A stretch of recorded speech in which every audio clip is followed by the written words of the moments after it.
I'll be honest, I'm not much of a Halloween guy. It appealed to me a lot more when I was way younger, but as lame as it sounds, I think I've sort of outgrown it. Yeah, it's true. I'm that one smug, condescending jerk at the Halloween party who says he's too cool to wear a costume. I'm much more of a Christmas guy.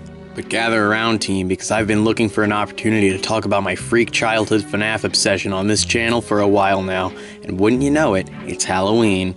And what better game to talk about on this merry occasion than the scariest Freddy's of them all, Five Nights at Freddy's 4. Five Nights at Freddy's, as a brand, has been fostering a reputation as the most overrated horror series ever made. It has been called repetitive, convoluted, boring, stupid, boring, lame, and of course, not scary. Not to get too deep into the messy details of it all, but it's very clear that at some point, this series, moved away from its roots. For better or for worse, whatever. But somewhere along the way, I think the reputation of the original 4 has been slightly tarnished in the eyes of the general public, which isn't fair because these first 4 games, excluding 2, are pretty good. And then of course you have the critics who have never liked this series. They'll often cite the overuse of jump scares and repetitive gameplay loop as their reasoning, but I'd argue that many of these critiques, while a little fair, are relatively surface level and ignore the smaller details that actually make these games work. I think Five Nights at Freddy's 4 in particular has never quite gotten the reverence it deserves. It's not my personal favorite, but to me it is certainly the most impressive. It is not only an extremely well-made game, but at the same time is what I consider to be easily the most terrifying one in the franchise. Booting up the game, you can already tell this one is going to be a very different experience than what came before. This is a great title screen. The red sky, ominous house in the distance, and the nightmares all hiding in shadows around the edges of the screen. When I was a kid, I used to think that these were just bushes, and then I noticed all those teeth weren't leaves and that tongue wasn't a branch, and oh my god, I was horrified. Even the music is just the worst, and I mean that in a good way. Going into a night, you're immediately met with the world's uncanniest bedroom. It looks real enough with a closet, a bed, and toys scattered around the room, but something about it's very off. The room is strangely large and empty feeling. There are 2 doors on either side that let you peer down 2 long halls that seem to serve no purpose. It really does feel like an actual dream, or in this game's case, a nightmare.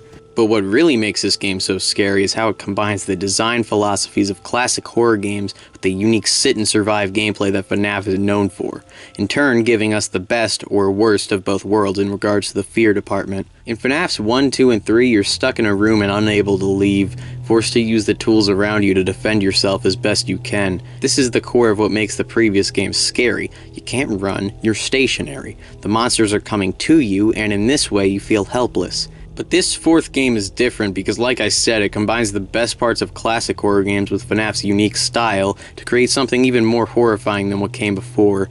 What I mean by this is the fact that you have to act. Let me explain.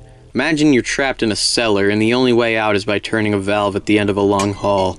However, you're currently hiding in a safe space a little distance away from that valve, and on top of that, there's a monster roaming somewhere in the cellar, and you have no idea where it is. Ideally, you'd just run up, turn it, and leave. But then you'd have to leave to the safe area, and that means the monster could potentially catch you. Nonetheless, you have to turn the valve. The horror here comes from being forced to do something you don't want to do, and having to sacrifice some of your safety to progress. And yes, I'm using footage from Granny, I know, but Granny is peak, and I don't care how much credibility I lose for saying that. Anyway, FNAF 4 applies this philosophy. You can't just sit in the middle of the room, you have to check the doors, the closet, and the bed, but in doing these things, you're leaving yourself exposed. If you go to the left door, you can't see the one on the right, or the closet or the bed. You go to the closet, similar story. You don't know what's behind you. No matter where you are in the bedroom, there's always at least one thing you can't see, and it's a constant uneasiness that never goes away until you hit 6 AM. True to FNAF form, you also can't run. There's no safe hidey hole like in Granny, no. You have to constantly be on the move, checking the doors, the closet, and the bed, or you will die. Nowhere is safe, and if you don't act, it's over. The mechanic for checking the doors is really simple, but well done, by the way. Staring into the darkness, you have 2 choices. Shine your light or hold the door shut. If the animatronic is at the end of the hall, you can flash your light to temporarily push them back. But if an animatronic is already at your door, close it. Flashing your light into their eyes will just kill you. The only way to know where they are is by listening. Footsteps will tell you they're coming, and breathing means they're already there. The breathing sound effect is also pretty hard to make out. Not so much that it feels unfair, but enough so that when you do shut the door, you'll never really be 100% sure if you made the right move. Additionally, the ambient sounds that play during the night can sometimes get in the way of the actual important sounds that you need to listen for, and it'll confuse you if you aren't paying attention. This uncertainty is what makes the game feel the way it does. And then, of course, there are the jump scares. Now, some would argue that a jump scare is cheap and will always get tired over time. One of those people is named PewDiePie. Am I having fun? Yeah, I don't understand why anyone wouldn't have fun. Oh, shit. What did I do wrong? If you play the first 3 games, you're practically immune to the jump scares by now. Like, there's no fucking way. Unless you're really caught off guard. He makes a pretty good point, to be fair. For however good a jump scare is, it will eventually get old after you've seen it enough times. And yes, it's true, the cupcake jump scare is pretty dumb. But what I think many people don't understand about this game and these early games in the series is that the jump scare was never the point. It's the moments in between that matter. The time when you aren't sure what's behind that door, what's going to happen when you open it, when the tension starts to build as you struggle to survive with your limited tool set. The jump scares are just the icing on the cake. And if that's cheap icing, well, to that I say, money's tight. Yes, the funny bunny flapping his jaws at you can feel like a rather lame payoff to some people, but I hate to say it, that's the reality of it being a video game. Imagine if when you died, instead of a jump scare, it just cut right to a game over screen. Something has to happen when you die, and if something's gonna happen, it might as well give the player a spook. Another criticism given to this game is that the animatronic designs are all very samey and a little over the top. And that's true, they kind of are, but they serve their purpose. These are no longer animatronics, they are monsters. They have nightmarish, towering, Freddy Krueger-ish designs that make sure you know that these fellows are most certainly, absolutely, unequivocally, going to murder you. But the real trick is that you don't actually see them very often. In the other games, you had cameras to track the robots, and you'd usually have a good idea of where each of them are. Here, you'll really only see them peeking behind the corners when you catch them with your flashlight, or when you have to deal with a foxy in the closet. This makes the supposedly cheap jump scares all the more terrifying, because the best glimpse you'll ever get of these guys is when you're already dead. But then, this is turned completely on its head on Night 5. At this point in the game, you've gotten used to dealing with Bonnie, Chica, Foxy, and Freddy, and rolling into the 5th night, many would feel pretty confident that they can just breeze right through it. Many would be wrong. Okay. So. Why does the game look kind of... What the frick?! Up to this point, the game has built you up and allowed you to get confident. You've been relatively spared of actually having to see one of these things right in front of you. But here on the last night, you're met with this thing. What are you supposed to do against that? This is Fredbear, and he's the only animatronic in the house on Night 5. But don't be fooled, because this fatty is more than enough to deal with on his own. He speeds between hallways and operates by completely different rules. He can teleport into the bedroom, get into your closet, and onto your bed seemingly at will. He's scary for the exact opposite reasons as the others are, because you have to deal with him face to face, and it feels like he's everywhere. And those thoughts are heartening, but it would all fall flat if he was just another one of the samey nightmares you've gotten used to. But he is far from that. Just from looking at him, you can already tell that this man is a force. His towering figure takes up so much of the room around him, so many teeth, that big shit-eating grin. The terror of Fredbear's sudden appearance is a really nice change of pace that not only adds to the horror, but keeps the gameplay from getting stale. Five Nights at Freddy's 4 is just a really good game. The loop of having to dart between all these areas, never sure if you've taken care of everything, while at the same time having to do it all fast. You really never have a moment of safety until the night is over, and every time you have to go back to one of those damn doors and check for breathing, it's just as scary as the first time you did it. I should also mention that the sound design in this game is wonderful, and enhances this already horrifying experience through the roof. I already talked about the great title screen music, but the ambience that plays during the nights might be even better. This is the first game in the series to have actual music playing during the in-game nights, and it works really well here.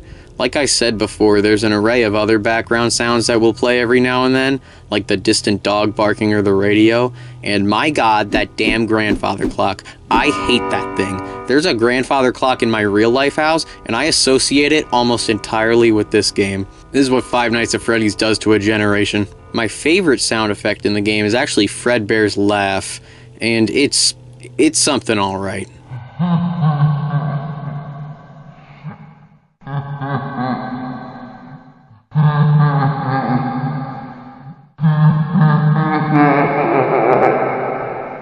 Look, if that doesn't scare you at least a little bit, then I don't know what does, man. Finally, I'd like to talk about the bonus content. In between nights, you'll play this mini game called Fun with Plush Trap, where you have to listen to sound cues so you can catch this little shit with your flashlight. You have to do it before the timer runs out, or Plush Trap will stop wasting his time and eat you anyway.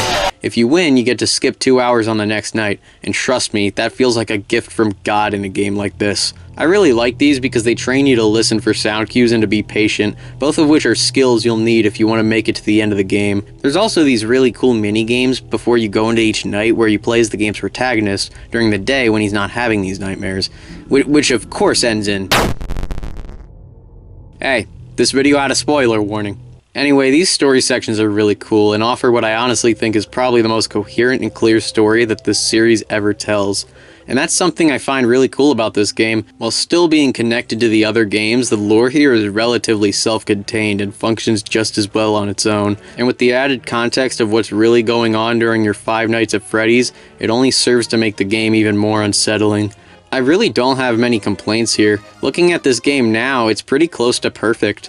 Though if I have to complain about something, there is one thing I had in mind. I'll be brief. Freddy is barely utilized in this game, which is unfortunate because, you know, it's named after him. He hides under the bed and you have to scare off these little Fred babies with your flashlight, but you only see him when he kills you, and since he's the easiest character to deal with, you might not ever see him. Side tangent, Freddy really does get sidelined in his own series quite a bit. He's a big threat in the original, but then you rarely see him in 2, and in 3 he's a complete joke. And in this game, well... I have to believe that the investing public understands we're talking about a person who was there early on, but who had virtually nothing to do with the creation of the company, and still less to do with growing it into what it is today. So what was Freddy Fazbear's contribution? You know, to be honest, honey... The company name. The company name.